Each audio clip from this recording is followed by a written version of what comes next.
वक्त मैं जज्जेरे में मौजूद हूँ और मेरे पीछे आप देख पा रहे हैं कि एक एलएसपी के द्वारा है वो यात्रा निकाली जा रही है। उसमें है जो है अंतिम यात्रा, उसमें मनोहर लाल खट्टर और प्रधानमंत्री नरेंद्र मोदी की है वो शव यात्रा है, वो एलएसपी निकाल रही है।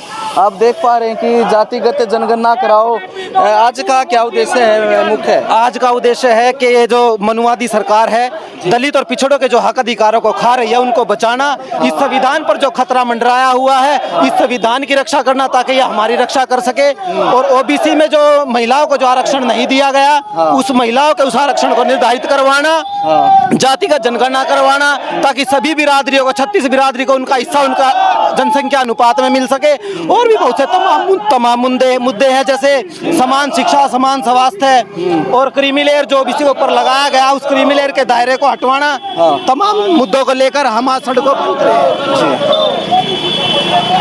मैम कितनी परेशानियां हैं वो है आम जनता को मान के लेके चलते हैं? देखिए, सबसे पहली तो जातिगत जनगणना है। इस देश में जो है जानवरों की गिनती हो सकती है, लेकिन इस देश की जनता की जातिगत जनगणना नहीं हो सकती है। ये देश का दुर्भाग्य है। दूसरा हम कहेंगे SC ST OBC का जो बैकलॉग है उसको जो है ये पूरा करे। HCS जो घोटाला है उसको, घोटाले की CBI जांच होनी चाहिए। और जो है सबसे बड़ा महिलाओं के साथ 50% इस देश में महिलाएं हैं, उसका आरक्षण 50% होना चाहिए। लेकिन मोदी ने 33% किया, लेकिन OBC महिलाओं का उसमें रिप्रेजेंटेशन नहीं दिया। तो OBC महिलाओं का हत्यारा हम मोदी को मानते हैं सीधे सीधे। जिस तरह से नायब सिंह सैनी को है भाजपा ने प्रदेश अध्यक्ष बनाया, OBC वर्ग को लुभाने के लिए किया जा रहा है, कितना असर मानते हैं उनका? देखिए, अगर उन्हें अध्यक्ष ना बनाते और OBC की महिलाओं को आरक्षण दे देते तो वो बड़ी बात होती। यूपी में भी आपने देखा होगा, केशव प्रसाद मौर्य को अध्यक्ष बनाया, लेकिन योगी को जो है CM बनाया।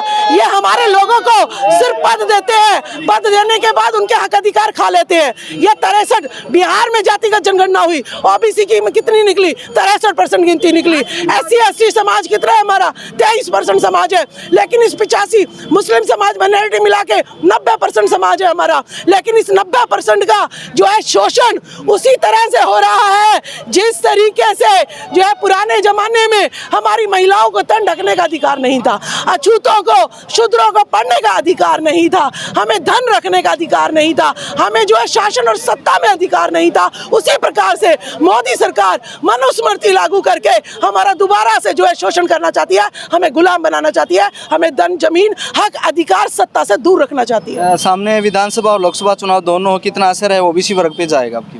देखिए, OBC ने अब समझदार हो गया है। जब से सोशल मीडिया हमारा भाई लोग आए हैं, तब से जो है हर राज्य में मैं जा रही हूँ तो वहाँ पर OBC देख रहा है आप डाटा, कि हमारा डाटा, हमारा जो है नौकरियों में डाटा कहाँ है, हमारे MP कितने हैं, हमारे MLA कितने हैं, हमारे CM कितने हैं, हमारे मीडिया में कितने हैं, हमारे न्यायपालिका में कितने हैं, हमारे कार्यपालिका विधायिका में कितने हैं। ये सब जो है डाटा, हाँ, OBC का आज तक जो है एक भी सीट ना MP ने की, ना MLA की, किसी की भी रिजर्व नहीं है। शिक्षा पे 18% GST, जिस देश में शिक्षा पे टैक्स लगना लग जाए, समझ लीजिए कि वो सरकार जो है देश को खाना चाहती है। विधानसभा में कितना मजबूत मानते, कितनी सीटों पे चुनाव लड़ेंगे? हम नहीं, हम पूरे 90 पे लड़ेंगे। और राजस्थान में भी कई प्रदेशों में हम लोग लड़ रहे हैं, जिसमें डॉक्टर महेश जी हैं, भारतीय कमेरा वर्ग के हैं। इनके अलायंस में जो है ये काफ़ी जो है प्रोफेसर हैं, काफ़ी जो है ना एक्टिव हैं। हम कई राज्यों में तीसरा मोर्चा के तहत, हम ये मत सोचो हरियाणा में तो बीजेपी की कब्र खुदेगी, लेकिन पूरे देश से जो है अगर बीजेपी यूं ही हमारे हक अधिकार 50% OBC की महिलाएं, बताइए हमें क्या मिलता है? हमें ना तो किसी धर्मशाला का अध्यक्ष बनाया जाता है, ना हमें सामाजिक मीटिंगों में बुलाया जाता है, ना राजनीतिक मीटिंगों में बुलाया जाता है, ना हम हीरोइने हैं, ना हम सांसदों की बीवियां हैं, ना हमारे पास लूटपाट का पैसा है। हम संसद में कैसे जाएंगी? तो मोदी ने हमारा जो है हक अधिकार लूटा है, महिलाओं का 50%। पूरी OBC वर्ग है, इस दर्द को समझ पाएगा? बिल्कुल समझ रहा है जी।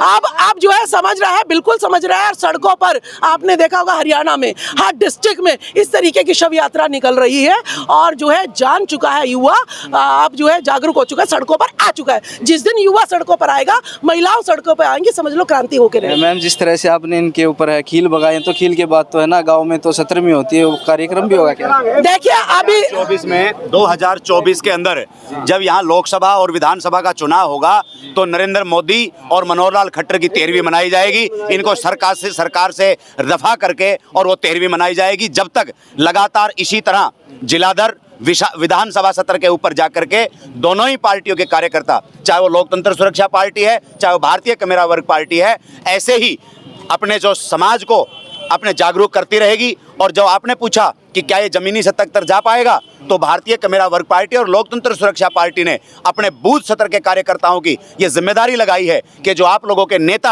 आप लोगों की जो मुद्दों को लेकर के आज रोडों के ऊपर घूम रहे हैं, तो उन वोटरों को उन मुद्दों से अवगत कराए और निश्चित तौर पर बूथ के ऊपर इनकी कब्र खोद करके और 13वीं मनाने का काम ये गठबंधन करेगा। सर, एक आप एजुकेशन से जुड़े हुए हैं, क्या कोई यूथ लीडर या स्टूडेंट आपकी बार चुनाव लड़ेगा आपकी पार्टी? बिल्कुल, डेफिनेटली भारतीय कमेरा वर्ग पार्टी, लोकतंत्र सुरक्षा पार्टी का गठबंधन महिलाओं को, युवाओं को और छात्रों को टिकटें दे करके, क्योंकि इस गठबंधन का मेन मकसद है कि गरीब और कमेरा, क्योंकि आज तक जितने भी लोकसभा के सांसद और विधानसभा के 90 के 90 एमएलए, पार्टी कोई भी हो, लेकिन आपको वहां कोई गरीब कमेरा देखने को नहीं मिलेगा। एक अमीर जो परिवारवाद से लिप्त, उन्हीं के राजकुमार, राजाओं के बेटे विधानसभा और लोकसभा जाते हैं। इस गठबंधन ने यह लक्ष्य बनाया है कि गरीब कमेरे का बेटा, शेड्यूल कास्ट का गरीब का बेटा, बैकवर्ड का गरीब का बेटा जो अपने समाज का भला कर सके, उनके लुटे हुए अधिकारों को वापस ले सके, चाहे वो जातिगत जनगणना की बात हो, चाहे वो ओबीसी क्रीमी लेयर को खत्म करने की बात हो, चाहे वो लाखों शेड्यूल कास्ट और बैकवर्ड के